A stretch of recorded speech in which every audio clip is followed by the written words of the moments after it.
At 3:17 am, a massive truck rumbled down Oakwood Drive, its air brakes hissing like an angry dragon. Karen waited in her driveway wearing a reflective vest and tactical flashlight, looking like she was directing aircraft at an airport instead of accepting a delivery of plastic lawn ornaments. 47 flamingos, as requested, the driver said, eyeing Karen suspiciously. Lady, I've delivered a lot of weird stuff, but this is definitely in my top 5. Strategic neighborhood enhancement. Karen replied curtly, signing the delivery receipt with a flourish.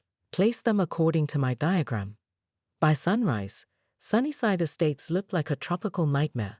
Pink flamingos dotted every communal area, the playground, the mailbox clusters, the retention pond, even balanced precariously on the community welcome sign. Each one bore a small placard, NSTLLED by HOA Emergency Authority for ASTETIK SOMP Alliance. Karen stood in her front yard, arms crossed, admiring her work as neighbors emerged for their morning routines. The sight was so surreal that several people stopped their cars just to stare. What the hell is this? David Park demanded, jogging up to Karen still wearing his pajama pants and a look of absolute bewilderment. Community Beautification Project, Karen announced loudly enough for everyone to hear.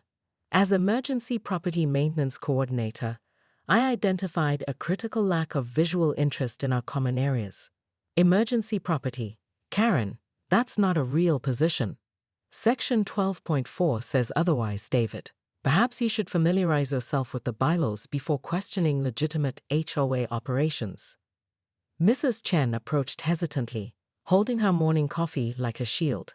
Karen, there's a flamingo blocking my mailbox. That's a security feature, Karen replied smoothly. It prevents mail theft while adding curb appeal. David pulled out his phone and began scrolling frantically. There is no section 12.4. I've read these bylaws cover to cover. Karen's smile could have powered a small city. Perhaps you're looking at the outdated version. I have the most current edition right here. She produced another official-looking binder from seemingly nowhere. The crowd that had gathered was growing larger, with neighbors pointing and whispering. Someone was definitely recording again, but Karen felt invincible.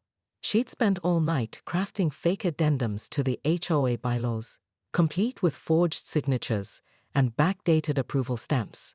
This is harassment, Bob Stevens said, photographing the flamingo that had somehow appeared on his doorstep overnight.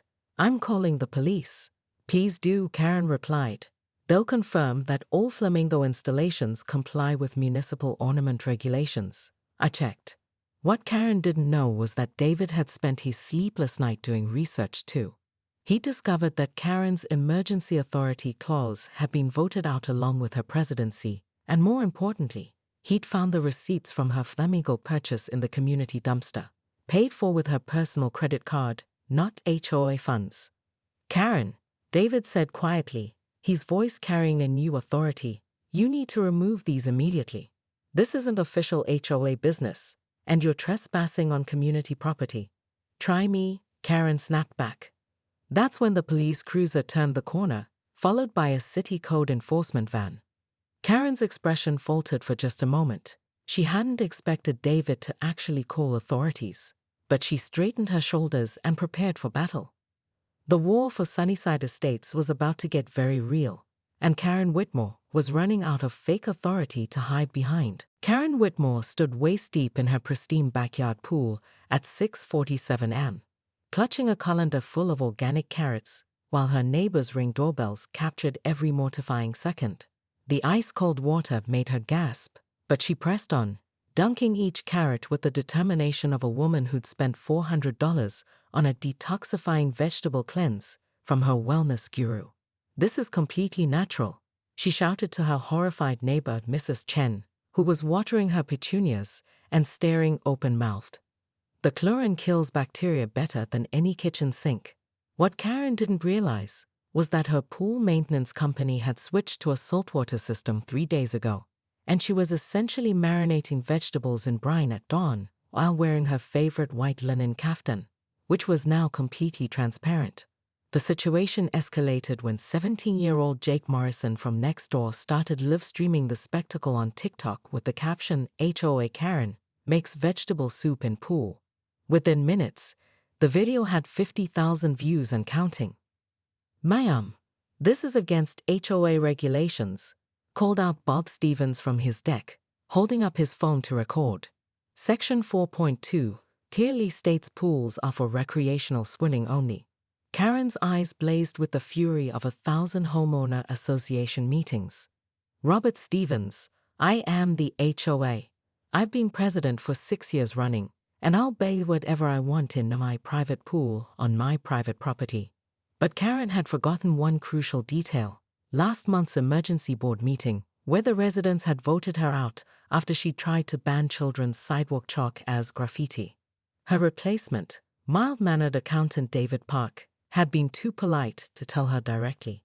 "Actually, Karen," Bob continued, barely suppressing a grin, "you're not president anymore. And technically, your pool chemicals are draining into the community storm system when you backwash. That's a violation of Municipal Code 847.3. Karen's face went from pool water pale to fire engine red. She clutched her carrots tighter, water dripping from her soaked kaftan onto her designer pool deck. In the distance, she could hear her phone buzzing incessantly from inside the house. Undoubtedly notifications from the neighborhood Facebook group. "This is harassment," she screamed, waving a carrot like a weapon. "I'm calling my lawyer." "About vegetables," Mrs. Chen called out, unable to hide her amusement. That's when Karen made the decision that would change everything. If they wanted to treat her like a villain, she'd give them a real villain. She marched toward her house, leaving a trail of pool water and carrot pieces, her mind already formulating a plan that would remind everyone exactly why they'd feared her leadership in the first place. The war for Sunnyside Estates had begun, and Karen Whitmore never backed down from a fight. Officer Martinez stepped out of his patrol car, surveying the pink flamingo apocalypse with the weary expression of someone who'd seen too much during his 20-year career. The code enforcement officer, a stern woman named Janet Williams, was already photographing violations with professional efficiency. "Ma'am," Officer Martinez addressed Karen, "we've received multiple complaints about unauthorized installations on community property." Karen lifted her chin defiantly, clutching her fake bylaws binder like a shield. "Everything here is completely legitimate. I'm acting under emergency HOA authority granted by Karen Whitmore, 42 Maple Street." Janet Williams interrupted, checking her clipboard. "We show you're no longer an officer with the Sunnyside Estates HOA as of last month's election records." The gathered crowd murmured with interest. Karen felt her carefully constructed authority beginning to crumble, but she wasn't going down without a fight. "That's irrelevant. Emergency Property Maintenance Coordinator is a separate position that—" "There's no such position," David Park said firmly, approaching the officers. "I have the actual HOA bylaws right here, properly notarized and filed with the county." He handed Officer Martinez a legitimate bender that made Karen's forgeries look like a child's arts and crafts project. Janet Williams was methodically counting flamingos, 47 unauthorized ornaments on community property installed without permits. That's $150 per violation, totaling $7,050 in fines. Karen's face went white. $7,000 plus removal fees, Janet continued, and potential criminal charges for impersonating a public official if you claimed HOA authority you don't possess. The neighbors had formed a loose circle, watching the drama unfold like a real-life reality show. Mrs. Chen looked almost sympathetic, while Bob Stevens was clearly enjoying every moment of Karen's downfall. "This is persecution," Karen shouted, her voice cracking. "I've dedicated 6 years of my life to this community. I made property values skyrocket. I kept this place immaculate. By terrorizing people," Mrs. Morrison said quietly, joining the group. "Do you know my son can't sleep because he's afraid you'll retaliate against our family?" For the first time, Karen seemed to really see the faces around her, not as subjects to control, but as neighbors she'd alienated. The realization hit her like ice water. Officer Martinez cleared his throat.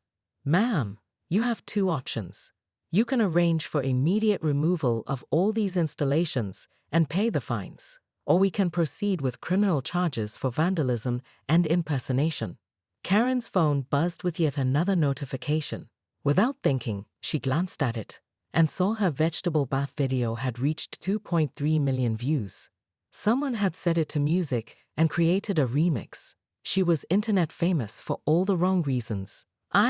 Karen's voice was barely a whisper. I just wanted respect. David Park stepped forward, his expression softening slightly. Karen, you could have had that. But respect isn't something you demand. It's something you earn. The crowd began to disperse as the reality of cleanup set in. Karen stood alone among her ridiculous flamingo army, finally understanding that her reign of terror had accomplished the exact opposite of what she'd intended. But as the police car drove away and neighbors returned to their houses, Karen noticed something interesting. Mrs. Chen had left one small flamingo by her mailbox, and when their eyes met, the elderly woman gave her the tiniest of smiles. Maybe, just maybe, there was still a chance for redemption in Sunnyside Estates. But first, Karen had 46 flamingos to relocate and a whole lot of apologizing to do. The question was, had she learned anything from her spectacular fall from grace, or was this just the calm before an even bigger storm? Karen slammed her sliding door so hard the entire house shook, sending her collection of live, laugh, love wall decorations rattling. Her phone showed 347 notifications from the neighborhood app, each one more humiliating than the last. Someone had already created a meme of her face photoshopped onto a salad bowl. Ungrateful peasants, she muttered, toweling off with aggressive fury. I spent 6 years making this neighborhood pristine, and this is how they repay me. She opened her laptop and began scrolling through the HOA bylaws she'd helped write, and more importantly, the loopholes she deliberately included for her own benefit. A slow smile spread across her face as she found exactly what she needed. Section 12.4, Emergency Property Maintenance Authority. Karen picked up her phone and dialed her landscaping company. McGill, it's Karen Whitmore. I need you here in 2 hours with your biggest crew. Yes, I know it's Sunday. I'll pay double. Next, she called her lawyer, her dry cleaner, and finally, her sister Linda in Arizona. Linda, remember those flamingo lawn ornaments you offered me? I'll take all 47 of them.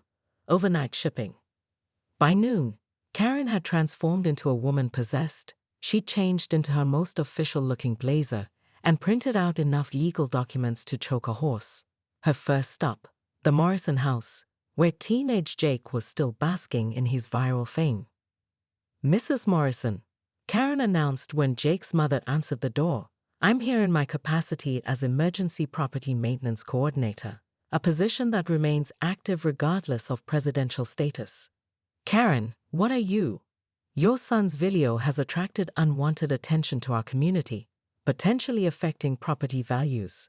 I'm authorized to implement immediate protective measures. She thrust a legal-looking document forward. This gives me temporary authority over all exterior property modifications for community safety. Mrs. Morrison squinted at the paper.